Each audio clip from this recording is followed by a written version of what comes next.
శాంతి యొక్క మాజీ భర్త ఆరోపణలు చేస్తున్నాడు కదా. సో మరి నువ్వేమనుకుంటున్నావు? నిజం అనుకుంటున్నావు, అబద్ధం అనుకుంటున్నావా? అంటే వైసీపీ వాళ్ళకి ఎప్పుడు అదే పని కదా, ఇప్పుడు ఏం కొత్త కాదు కదా. మన రాంబొమ్మాయ సుకన్యతోని నెక్స్ట్ గోరెంట్ల మాధవ్ గంట కొత్త అరగంట అని అడిగిన వీడియోలు అన్నీ ఉన్నాయి కాబట్టి మనం ఆబ్వియస్లీ నిజమని కంపల్సరీ నమ్మొచ్చు. కాబట్టి అశాంతికున్న ఆయనకి సంబంధం ఉండడం నిజమే అయ్యి ఉండొచ్చు. కాకపోతే నేను ఎప్పుడు చూడలేదు, నా ముందు ఎప్పుడు వెళ్ళలేదు, కానీ నిజమే అయ్యి ఉండొచ్చు. డిఎన్ఏ టెస్ట్కి రమ్మండి తమ్ముంటారని చెప్పేసి వాళ్ళ హస్బెండ్ సవాల్ చేశారు. ప్రెస్ మీట్ పెట్టి కోర్టుకి వెళ్దాం అంటే అక్కడ ఉన్నది వైసీపీ ప్రభుత్వం, నాకు నేను అన్యాయం చేసిన న్యాయం జరిగిపోద్దని ఒక ఊహల్లో ఉన్నారేమో. వాళ్ళ ప్రభుత్వం ఉన్నప్పుడే హైకోర్టు వాళ్ళని బోల్సార్లు మొట్టికాయలెట్టి పంపించింది.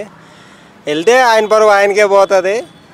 మనోడు ఏదైనా మేనేజ్ చేసుకుంటే కానీ చెప్పలేము. అది కూడా ఎవరైతే శాంతి మాజీ భర్త ఉన్నాడో ఆయనతో ఒప్పందం చేసుకోవాలి తప్ప, కోర్టుకి వెళ్తే మొట్టికాయలు అయితే తప్ప పరువు తీసి వదిలేస్తారు, గుడ్లు మొత్తం ఓడదీస్తారు. మొన్న ఓడదీశారు, ఈసారి నువ్వు ఊడిపోతాయి, ఇంకేం ఉండదు అంతకు మించి. అయితే ఇవన్నీ కూడా ఓన్లీ ఆరోపణలు మాత్రమే. మళ్ళీ వచ్చే ఎలక్షన్స్లో ఖచ్చితంగా వైసీపీ ప్రభుత్వం వస్తుంది, అప్పుడు మీ అందరు తోకలు కట్ చేస్తారు విధంగా మాట్లాడుతాం విజయసాయి రెడ్డి. సో దానికి ఏమంటారు? అవునా, కేఏపాల్ గెలుస్తాడు సరే? నాకు తెలియదు, మరి ఇంకో కేఏపాల్ ఆయనేగా జగన్మోహన్ రెడ్డి అండి. నెక్స్ట్ ఎలక్షన్స్కి కేఏపాల్ గెలుస్తాడంటే కొద్దిగా మరి నెక్స్ట్ జగన్ కూడా అలాగే పరిగెడతాడు. ఓట్లు 4 ఓట్లు వచ్చే మా ఇంట్లోనే నాకు వేయలేదు ఏంటి పరిస్థితి అనే తీరు వస్తుంది. నెక్స్ట్ ఆ 11 కూడా రావు కదా, 11 ఓట్లైనా వచ్చే పరిస్థితి లేదు. నెక్స్ట్ ప్రధాన పార్టీలుగా జనసేన బీజేపీ ఒకవైపు, టీడీపీ ఒకవైపు ఉంటుంది. అది కనుమరుగైపోద్ది. ఇక వైఎస్ఆర్సీపీ అనేది కనుమరుగైపోయింది. నెక్స్ట్ ఏంటంటే వాళ్ళకి దాని అబ్రివేషన్ కూడా తెలియదు. వైఎస్ఆర్ అంటే చచ్చిపోయిన దివంగత వైఎస్ రాజశేఖర రెడ్డి గారి పేరు అనుకుంటారు. అలా కనీసం దాని అబ్రివేషన్ కూడా తెలియని పనికి మనలో చాలామంది ఉన్నారు ఆ పార్టీలో. అలాంటి పార్టీ ఇంకేం గెలుస్తుంది చెప్పండి. సో ఓవరాల్గా మొత్తానికి విజయసాయి రెడ్డి గురించి మీ ఒపీనియన్ ఏంటి?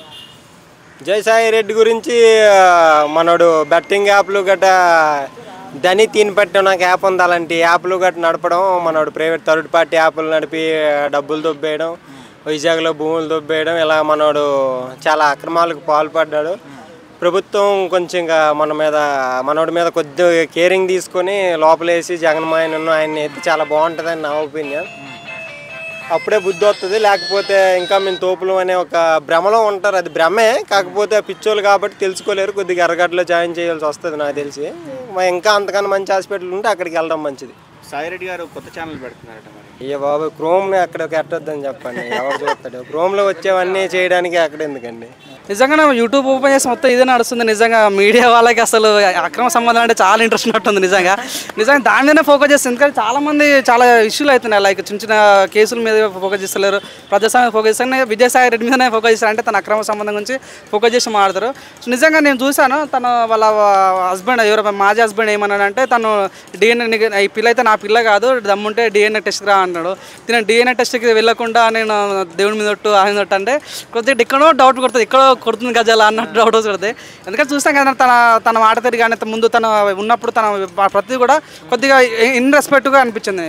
సో నిజంగా ఇది ఫ్యామిలీ మ్యాటర్ ఎందుకు బయట ఇస్తారని ఒక భయంతో పాటు నిజంగా ఎందుకు అన్న ఫీలింగ్ కలిగింది అని అంటే ఓపెన్ చెప్పాలంటే. సో ఏమైనా ఉంటే లోపల చూసుకోవాలి, కానీ ప్రజలకు వెళ్ళడం వల్ల తను ఆల్రెడీ ఓడిపోయాడు. సో నిజంగా మళ్ళీ బయట వల్ల తన పర్సనల్గా డ్యామేజ్ చేయడం అనేది కొద్దిగా ఇబ్బందిగా అనిపిస్తుంది. చూద్దాం మరి ఏం జరుగుతుందో. కానీ ప్రజలకైతే ఓవరా తెలంగాణ, ఆంధ్రప్రదేశ్ కూడా చాలా ఇంట్రెస్ట్ టాపిక్ నడుస్తుంది. ఇప్పుడు బిగ్ బాస్ కన్నా హైయెస్ట్ ట్రెండింగ్లో ఉన్న టాపిక్.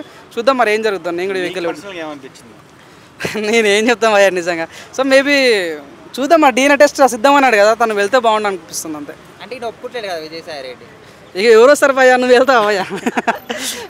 తప్పు చేసిన ఎవరు కూడా తప్పు చేయనని చెప్పారు కదా. సో నిజంగా 100% చూద్దాం. చూద్దాం, ఇక న్యాయస్థానాలు ఉన్నాయి, చట్టం ఉన్నాయి కాబట్టి మనకు ఆయన పని తదుపరి చర్య తీసుకోవాలి మనస్ఫూర్తి కోరుకుంటున్నాను. తప్పు ఎవరిది తప్పు అనేది అతి త్వరలో తెలుసు అని అనుకుంటున్నాను.